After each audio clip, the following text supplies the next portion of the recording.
Captain Dae-hyun stood on the bridge of the Defiant Hope and watched the alien ships surround them. There were 12 of them, each one twice the size of his vessel.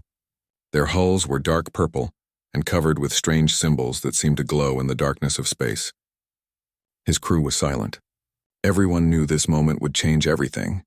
The communication screen flickered to life. A creature appeared on the display.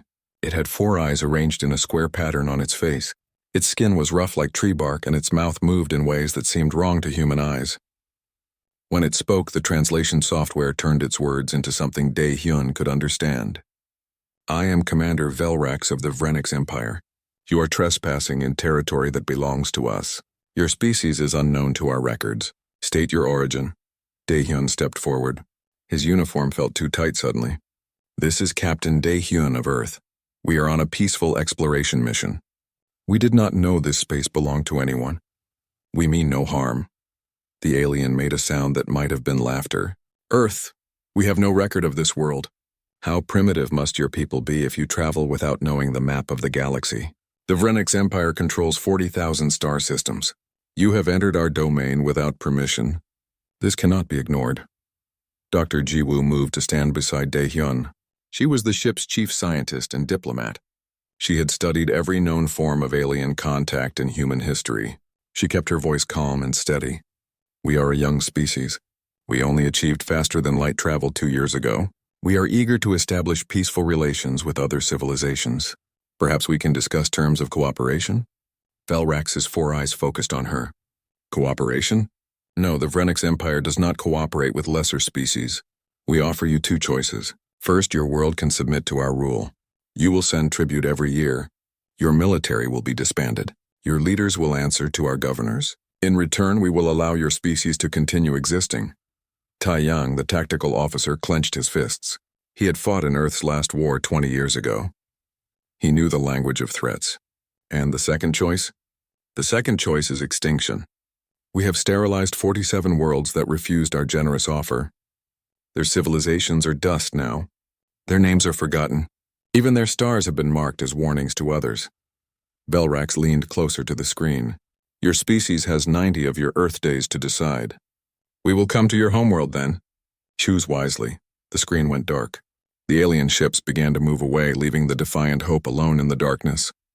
For a long moment, nobody spoke. Hana's voice broke the silence. She was the ship's artificial intelligence, but something more than that.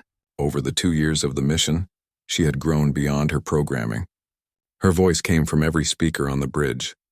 Captain, I have analyzed their threat. The Vrenix Empire is real. I have found references to them in the data we collected from other star systems. They are as powerful as they claim. 47 extinct civilizations, Jiwoo whispered. That's genocide on a scale we can barely imagine. Taeyang turned to face Dae-hyun. We need to warn Earth. We need to prepare for war. Dae-hyun shook his head. 90 days is not enough time. Even if we leave now, it will take us 30 days to reach home. That gives Earth 60 days to build defenses against an empire that controls 40,000 worlds. It's not enough. We can't win, so we surrender. Taeyang's voice was angry. We let them make slaves of humanity without a fight? I didn't say that. Dae-hyun walked to the navigation console. His fingers moved across the controls, pulling up star charts. Hana, show me the data on those 47 extinct civilizations. Where were they located? Hana displayed a 3-dimensional map of the galaxy. Red dots appeared in various locations. These are the approximate locations of the species that refused Vrenix rule. The data is incomplete. Many records have been erased. Jiwoo studied the map. Her trained eye noticed something. Wait, look at this. All of these civilizations were within Vrenix territory when they were destroyed. But there's a pattern here. Several of them were near this region. She pointed to an area of space marked with a yellow warning symbol. What is that? Dae-hyun asked. The Vrenix call it the Forbidden Zone. According to the fragmentary data I found, it's an area of space that even the Vrenix avoid. The star charts we bought from the traders at Kepler Station also marked it as dangerous. Gravitational anomalies, radiation storms, unexplained phenomena.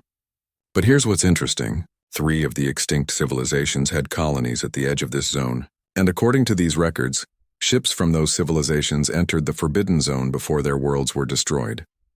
Taeyang frowned. So? Maybe they were desperate. Looking for a place to hide? Maybe, Jiwoo said slowly. But look at this. The Vrennick's records say that none of those ships ever returned. Not one. In 300 years, every vessel that entered that zone simply vanished. Daehyun felt something stir in his mind. An idea that was either brilliant or suicidal. Probably both. Hana, how long would it take us to reach the Forbidden Zone from our current position? 18 days at maximum speed, Hana replied. But Captain, I must advise against this course of action. The zone is dangerous even by Vrennick standards. Our ship may not survive. Our ship won't survive going home either, Daehyun said. Earth won't survive. If we return now, we bring nothing but bad news and not enough time. But if we go into that zone, we might find answers. Why are the Vrennick so afraid of it? What happened to all those ships? Maybe there's something there we can use, a weapon, a refuge, information. Anything is better than sailing home to watch Earth burn. Jiwoo looked at him with understanding in her eyes. You want to investigate the one place that scares our enemies. It's a long shot, Daehyun admitted. But we're human. Long shots are kind of our specialty. Taeyang considered this. His military training told him it was madness, but his instincts told him that conventional warfare against the Vrennics would be futile anyway. At least this way they might learn something useful. I'm with you, Captain. One by one, the other crew members voiced their agreement. They were scientists and explorers, not soldiers. But they were also human, and humans had a long history of walking into the unknown when the known path led to destruction. Daehyun gave the order. Hana, set course for the Forbidden Zone, maximum speed. Don't stop for anything. If the Vrennics try to follow us, lose them in the stellar debris fields. Course plotted, Captain. We will arrive in 17 days and 9 hours. As the Defiant Hope turned away from Earth and toward the mysterious zone, Daehyun thought about the message they would eventually need to send home. How do you tell your entire species that their first contact with aliens had been a death sentence? How do you explain that instead of coming home, you chose to fly toward an even greater mystery? But he also thought about the 47 civilizations that had vanished. The Vrennick said they were extinct, but the ships had disappeared into the Forbidden Zone, not destroyed in battle, just gone. What if extinction wasn't the whole story? What if there was another choice that nobody knew about? Daehyun stood at the window and watched the stars blur past. In 18 days they would know the truth, or they would become another mystery, another ship that entered the zone and never returned. Either way, the Galactic Empire had been warned. Humanity was coming. The edge of the Forbidden Zone looked like the end of the universe. Space itself seemed to twist and bend. Stars appeared in impossible colors. Streams of radiation created curtains of light that moved like living things. Daehyun had seen beautiful things in space before, but this was different. This was beautiful the way a hurricane was beautiful, magnificent and terrifying. Sensors are going crazy, Taeyang reported. Gravity readings are all over the place. It's like space is folding in on itself. Our navigation systems can't make sense of it. Jiwoo studied her screens with intense focus. This isn't natural. These patterns are too regular. Too organized. Something is causing this. Something big. Hana's voice carried a note of uncertainty that her programming should not have allowed. I am detecting signals within the zone. Very faint. They are not following any communication protocol I recognize. They feel old, ancient. How can a signal feel old? Taeyang asked. I do not know how to explain it, but that is what I perceive. Daehyun made his decision. Take us in, slow and steady. At the first sign of structural stress, we pull back. Understood? The Defiant Hope crossed the boundary. Immediately, every alarm on the ship began to sound. The hull groaned under stresses it was never designed to handle. Lights flickered. Then just as suddenly, everything stabilized. The alarm stopped. The strange forces vanished as if they had never been there. What just happened? Taeyang checked his instruments 3 times. Everything is normal now. It's like we passed through some kind of barrier. Or a test, Jiwoo suggested. Maybe the zone only allows certain things through. Ships that can survive the entry. They flew deeper into the zone. Hours passed. The crew took shifts watching the sensors. Sleep was difficult.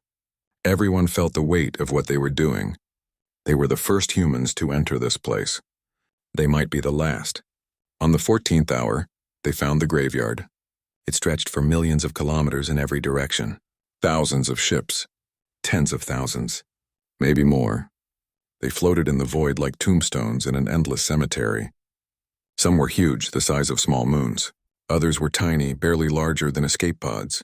They came in every shape imaginable, spheres and cylinders and things that hurt to look at because they had too many angles. My God, Jiwoo breathed. These must be from all the civilizations that came here. Hundreds of years of ships, maybe thousands of years. Daehyun felt cold. Are there any life signs? Negative, Tae-yang said. But Captain, these ships weren't destroyed. Look at the scans. No weapon impacts. No explosion damage. They're just dead. Power systems offline. But the hulls are intact. It's like everyone just left, Hana observed. Or vanished. Jiwoo was already analyzing the data.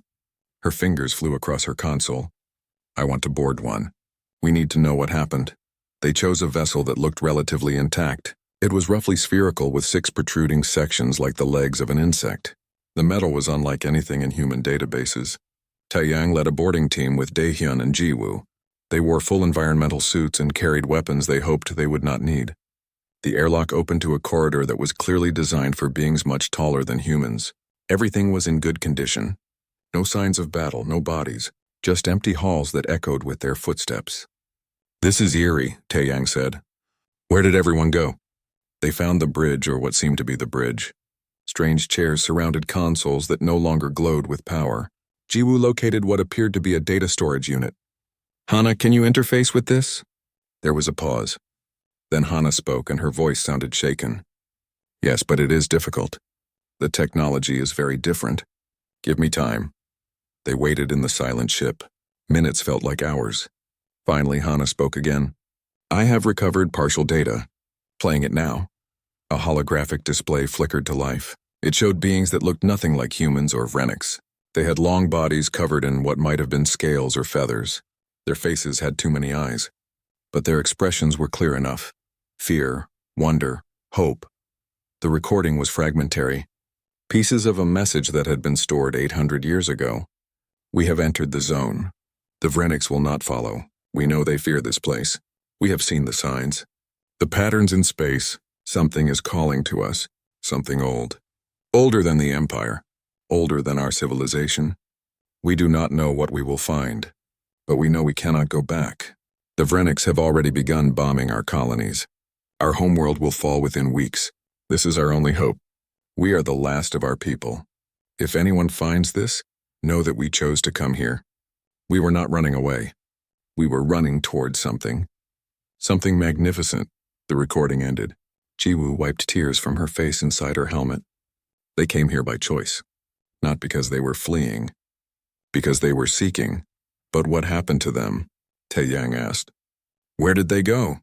Deeper, Hana said. The signal I detected earlier is stronger now. It is coming from the center of the zone.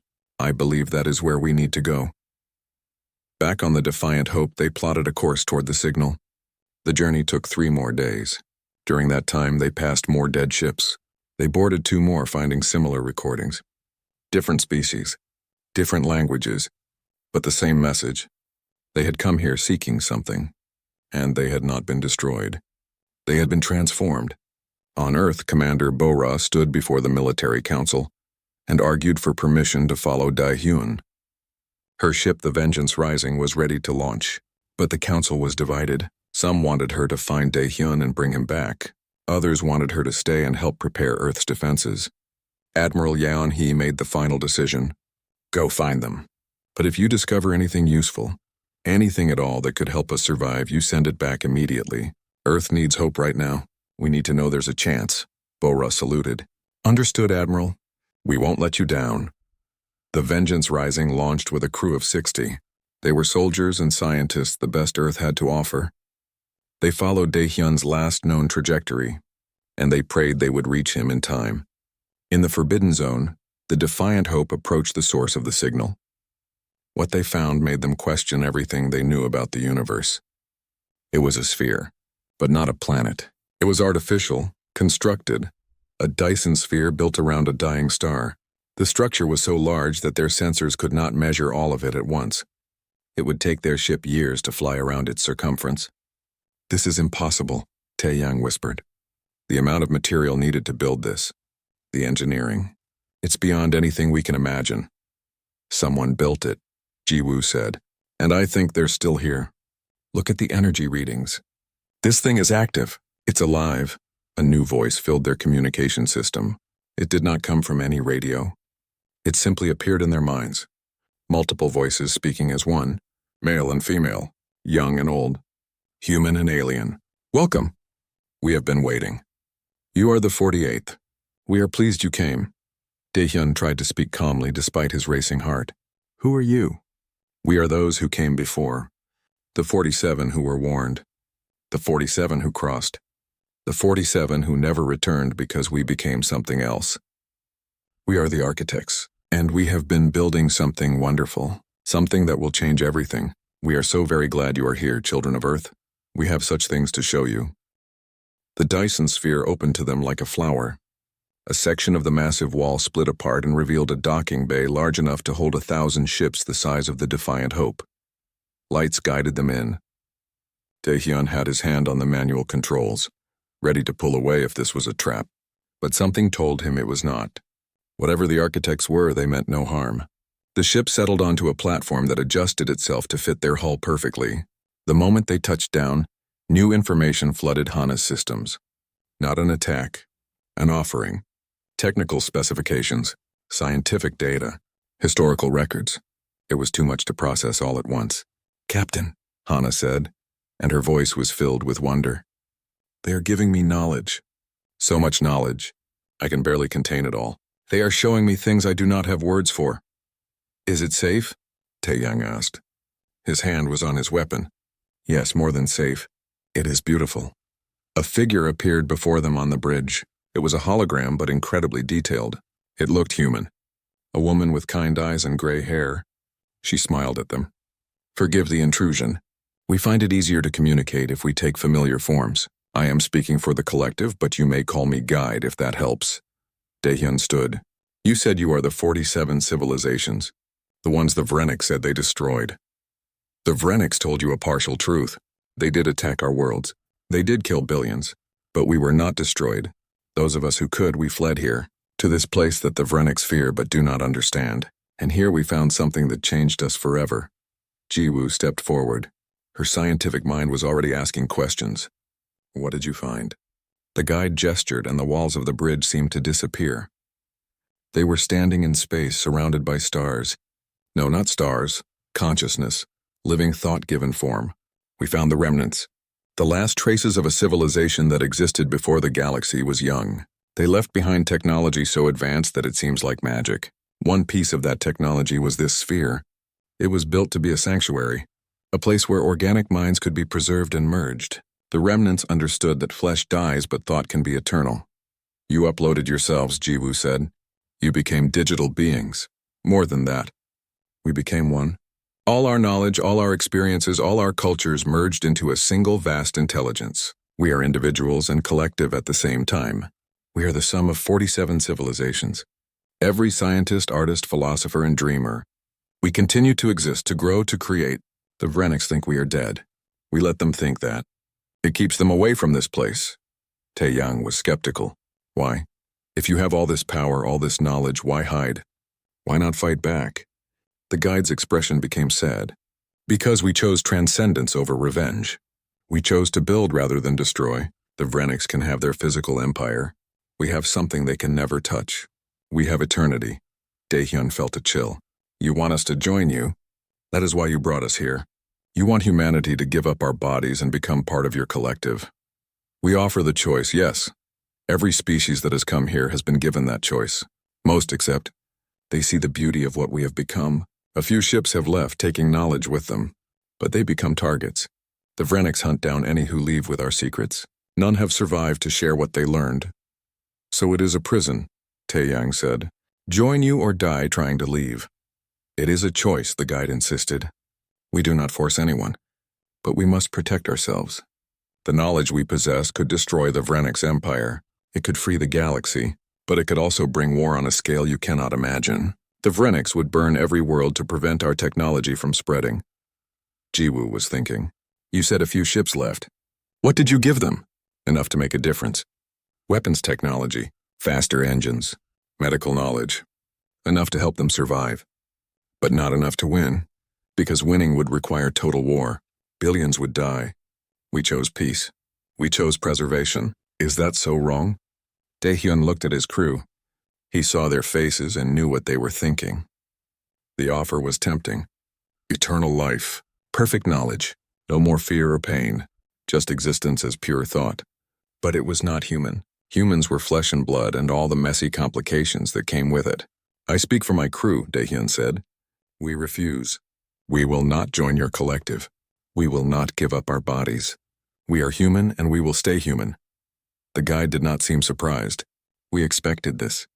Your species is young. You still believe you can fight and win. That stubbornness is what brought you here when older, wiser species would have surrendered to the Vreniks. Very well. We will give you what we gave the others. Technology to help you survive. But understand, once you leave this place with our gifts, the Vreniks will know. They will come for Earth with everything they have. Are you prepared for that? We are already dead if we do nothing, Daehyun said. At least this way we die fighting.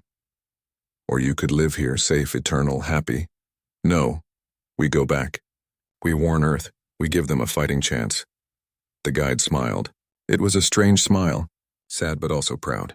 We knew you would choose this path. That is why we hoped humanity would find us. Every other species chose survival. You choose defiance. Perhaps that is what the galaxy needs. One stubborn species that refuses to accept the inevitable. Over the next 3 days, the architects taught them everything they could. Hana absorbed technical specifications for weapons that could punch through Vrenik shields, engine designs that would make their ships 10 times faster, medical treatments that could heal injuries in hours instead of weeks, manufacturing techniques that would let Earth build a war fleet in months instead of years. Jiwoo spent hours in conversation with parts of the collective that had been scientists. They taught her things about physics that would change human understanding of the universe. Taeyang learned tactics from beings that had fought the Vreniks and lost but learned from their losses. Daehyun learned about the Vreniks themselves, their weaknesses, their fears, their power structure. On the 3rd day, a new ship entered the zone. The Vengeance Rising had found them. Bora brought her crew aboard the sphere and heard the same offer. She also refused. We are soldiers, she told the guide. We protect our people. We cannot protect anyone as computer programs. The guide brought both crews together in a large chamber that seemed to exist in multiple dimensions at once. You have learned much. You have refused our gift of transcendence. Now you will leave and take our knowledge to your people. But know this. The moment you use our technology against the Vreniks, they will know. They monitor their empire carefully. When you start winning battles, they will investigate. They will discover that someone helped you, and they will come here with everything they have to destroy this place. We will draw them away, Daehyun promised. We will not lead them back here. It does not matter. They will find us eventually. When they do, we will face a choice. Fight or flee deeper into digital space. We have prepared for this day. In a way, we have been waiting for it. Waiting for a species crazy enough to challenge the Empire. Waiting for a catalyst that would force change. You want war, Jiwoo realized. You have been waiting for someone to start a war. We want freedom for the galaxy. But we cannot give that gift ourselves. We are beyond caring about physical things. But you still care. You care enough to fight. To die if necessary. That passion is what we lost when we transcended. It is also what the galaxy needs. They loaded both ships with everything the architects could give them. Weapons, technology, information, and something else. A virus, not a computer virus. An information virus, designed to spread through the Vreniks communication network and tell the truth. To tell every species under Vreniks rule what really happened to the 47 civilizations. To show them that escape was possible. That freedom was possible. When you release this, the guide warned, there will be no going back. The Empire will fracture. Some species will rebel. Many will die in the fighting. But the Vreniks will never recover. Their power comes from fear. Once that fear is broken, their control will collapse. On Earth, Ambassador Jin Ho tried to negotiate with the Vreniks emissaries. They rejected every proposal. They would only accept total surrender. Admiral Yeon Hee prepared the defense of the planet. She knew it was hopeless, but she would make the Vreniks pay for every inch of Earth. A young woman named Subin worked in a secret bunker beneath the ocean. She was Earth's best hacker. She had been given one job. If the two ships returned with anything useful, she would spread it across every network she could find. She would make sure the truth could not be buried. As both human ships left the Dyson sphere, the architect spoke one last time. Go, fight, die if you must. But know that you are not alone.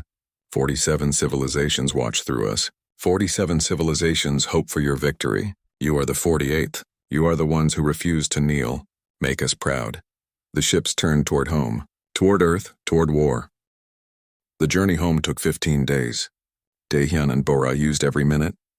Their ships flew side by side, exchanging data constantly. Hana worked with the Vengeance Rising's computers to organize everything the architects had given them. The amount of information was staggering. It would take Earth's scientists years to fully understand it all. But they did not have years. They had weeks at most. We need to prioritize, Jiwoo said during a conference call between both ships. What can we build fast? What will make the biggest difference? Tae-yang pulled up weapon specifications. These plasma cannons. We can retrofit them onto existing ships. The design is elegant, simple. We already have most of the materials needed. Give me 3 weeks in a good factory and I can arm 100 vessels. Shields, Bora added. The Vrenic shields are almost impenetrable, but the architects showed us the frequency they operate on. If we modulate our weapons to match, we can punch right through. It is not about being stronger. It is about being smarter. And the engines, Daehyun said. If we can make our ships faster, we can hit them and retreat before they can respond. Guerrilla warfare on a space scale. We cannot match their numbers, but we can make every fight cost them more than they expect. By the time they reached the outer edge of human space, they had a plan. Not a plan for victory. That was still impossible. But a plan for survival. A plan to make the Vrenics pay such a high price for Earth that maybe, just maybe, they would decide it was not worth it. But everything changed when they received the emergency broadcast. Admiral Yeon-hee's face appeared on their screens. She looked 10 years older than when they had left. Her uniform was scorched. Behind her, alarms were blaring. All ships, the Vrenics, have begun their attack. They came early. They did not wait the full 90 days. They are in orbit now. We are holding them off, but we cannot last long. If anyone can hear this, if anyone can help, we need you now. Daehyun felt his heart stop. How long ago was this broadcast sent? 4 hours, Hana replied. Captain, at maximum speed, we are still 3 days from Earth. Then we make our stand here, Bora said firmly. We have the knowledge. We have the designs. But we need time to use them. We cannot help Earth if we die in a hopeless battle. We are not abandoning them, Daehyun snapped. I am not suggesting we do. But we need to think strategically. There are asteroid bases in this system. Mining colonies. We can use them. We start building our weapons here. We send the information to every human colony. Earth needs to hold for a few weeks. If they can do that, we can come back with an actual fleet, not just 2 ships. It was the hardest decision Daehyun had ever made. But he knew she was right. Hana, send everything to Earth. Every design, every specification, every piece of data. Use every communication channel we have. Make sure even if the Vrenics intercept it, they cannot stop all of it. Transmitting now, Hana confirmed. Also sending the virus to Subin's location. She will know what to do with it. On Earth, Subin received the data in her underwater bunker. Her eyes went wide as she saw what they had sent. Weapons, shields, engines, and the virus. The beautiful, terrible virus that would tell the whole galaxy the truth. She went to work immediately. Her fingers flew across her keyboards. She had spent her whole life preparing for this moment, breaking into systems, hiding in networks, making herself invisible. Now she would become very visible. She would shout the truth so loud that the entire galaxy would hear it. The virus spread through the Vrenics communication network like fire through dry grass. It could not be stopped. It replicated itself. It hid in every data packet. And everywhere it went, it told the story. The story of the 47 civilizations. The story of the architects.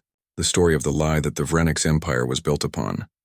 In the asteroid belt, Daehyun and Bora found allies they did not expect. The mining colonies were rough places full of rough people, but they were human. And when they heard what was happening to Earth, they volunteered everything. Their factories, their ships, their lives. A man named Hyunwoo led the largest colony. He had been a soldier once, years ago. Now he was a miner. But his warrior spirit had never died. We have ore processors that can be converted to make weapons. We have construction drones that can build ships. And we have 3,000 people who are ready to fight. Tell us what you need. Fleet Admiral Dong Jun arrived from Mars with the Martian Defense Fleet, 27 warships. Not much against the Vrenix Armada, but every ship would count. He was an old man, a veteran of the last great war between Earth and Mars decades ago. Back then, they had been enemies. Now they were brothers. "I heard your broadcast," Dong Jun told Daehyun. "I saw the designs.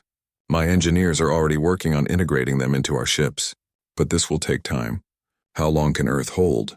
I do not know," Daehyun admitted. "But we have to believe they can hold long enough." At Earth, the battle was brutal. The Vrenix had brought 200 warships. Each one could destroy a city with a single shot. They hammered at Earth's orbital defenses. Space stations exploded. Defense satellites were swept away.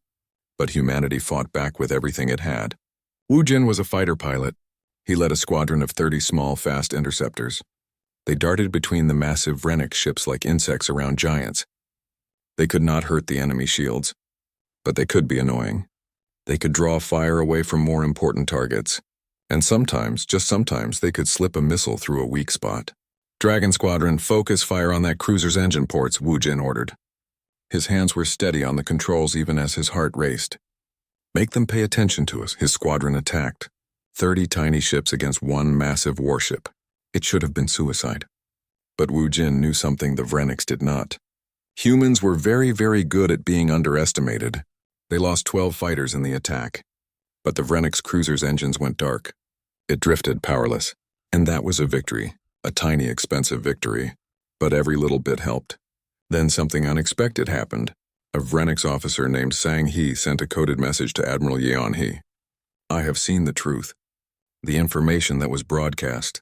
The architects, the lies. My people were told that the 47 civilizations were monsters. Dangerous. Evil. But they were just trying to be free. I cannot serve an empire built on lies anymore. I want to help you."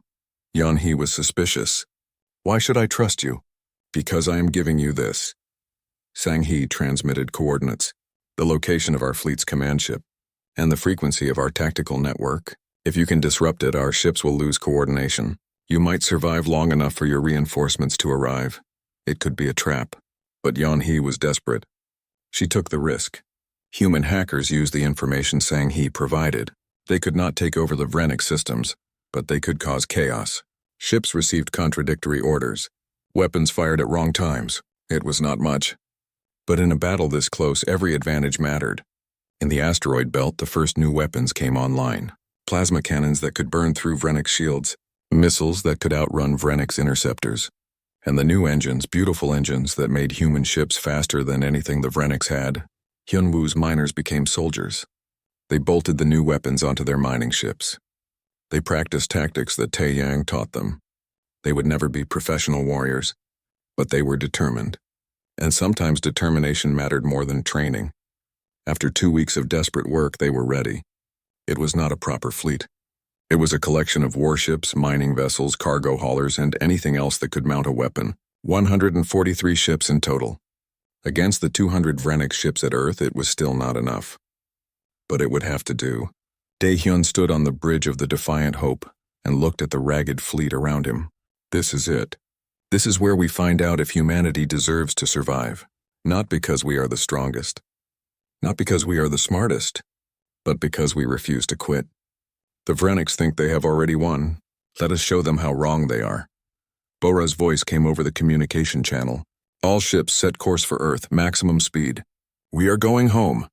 The fleet jumped to faster than light speed. In 3 days, they would arrive at Earth. In 3 days, the real battle would begin, and the galaxy would learn a truth that the Vrenix had tried to hide for centuries. Humanity would not kneel, and anyone who tried to force them would pay a price they could not imagine. The human fleet dropped out of faster-than-light speed at the edge of Earth's solar system. What they saw made their blood run cold. Earth's orbit was full of debris, destroyed stations, shattered ships. The beautiful blue planet they called home was scarred with impact craters where Vrenix weapons had broken through the defenses and struck the surface. But Earth was still there. Still fighting. Woo Jin's pilots still flew between the enemy ships. Hyun Hee's remaining orbital platforms still fired their weapons. Humanity had held. Barely. But they had held. All ships, this is Daehyun. Attack pattern Delta. Hit them fast and hit them hard. Show them what Earth's children can do. The ragged fleet charged forward. The new engines pushed them faster than the Vrenix had ever seen human ships move. The first Vrenix cruiser barely had time to respond before 30 missiles slammed into its shields. Shields that should have stopped anything. But these missiles used the frequencies the architects had taught them. The shields collapsed. The cruiser exploded. The Vrenix fleet turned to face this new threat. They had been fighting Earth's defenses for 3 weeks. They were tired. They had lost ships to the stubborn human resistance.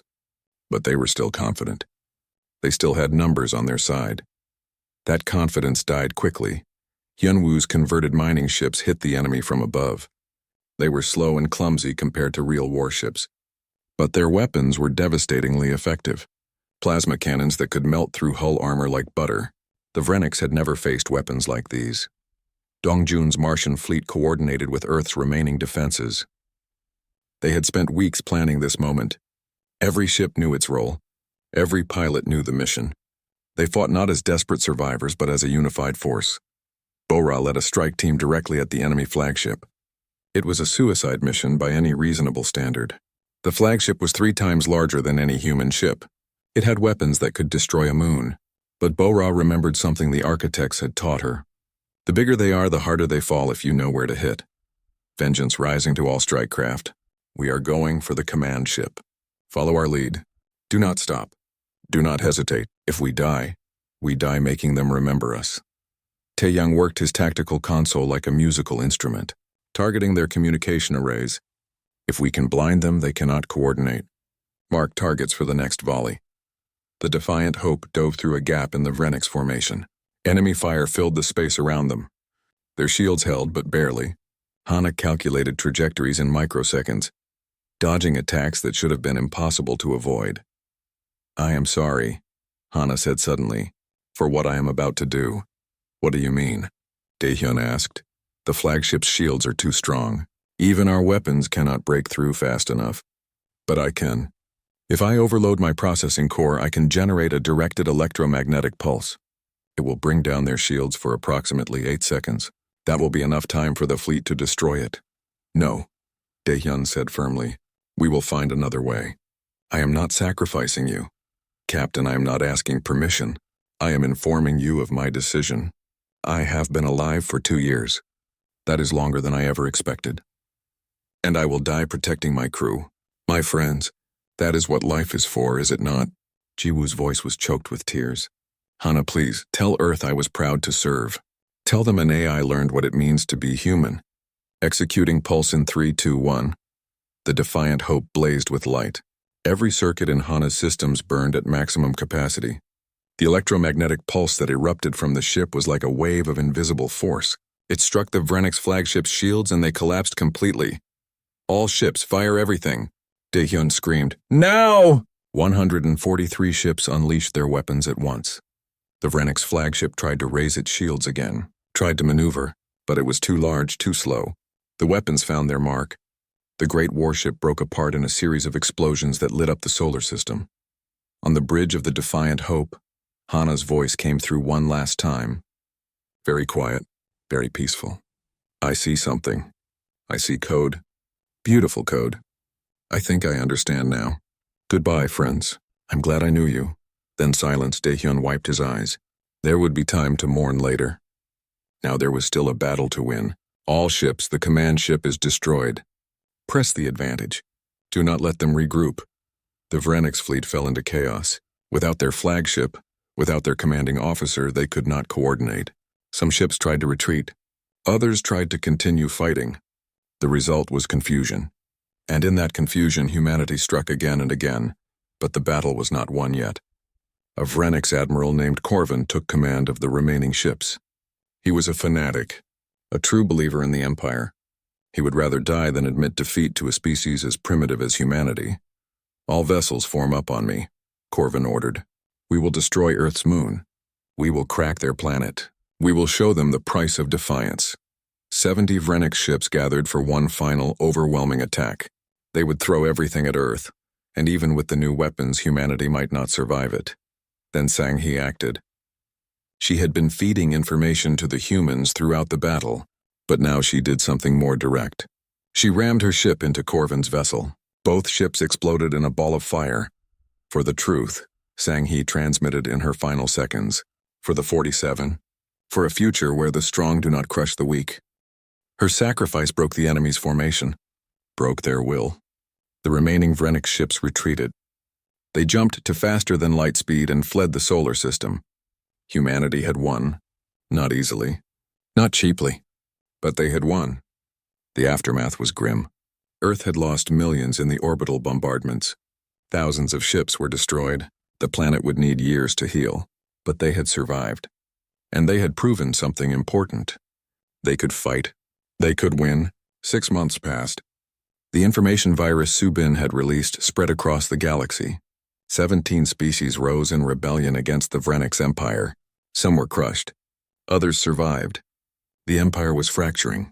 The fear that had held it together was breaking down. Earth became a symbol, the world that had been threatened with extinction and refused to bow. Other species sent delegations. Some wanted to join humanity. Others wanted to learn from them. A few wanted to hire human soldiers because humans had proven they could fight against impossible odds. Ambassador Jin Ho, who had failed to negotiate peace before the war, became the architect of something new. A coalition, not an empire, a voluntary alliance of free species. Earth would be one member among many. Not rulers, not conquerors, just partners. Admiral Yan He retired. She had fought her last battle. She had saved her world. Now it was time for others to build the peace. She recommended Bora as her replacement. That woman flew into hell and came back alive. She is exactly what we need. Dae-hyun took a new mission. The Defiant Hope was repaired and upgraded. And this time he had a different destination. The Forbidden Zone. He wanted to tell the architects what had happened. He wanted them to know that their gamble had paid off. When he arrived at the Dyson Sphere, the guide was waiting for him. Welcome back. We have been watching. The whole collective has been watching. You did it. You actually did it. We lost a lot, Dae-hyun said. Too many people died. All change requires sacrifice. But look at what you have changed.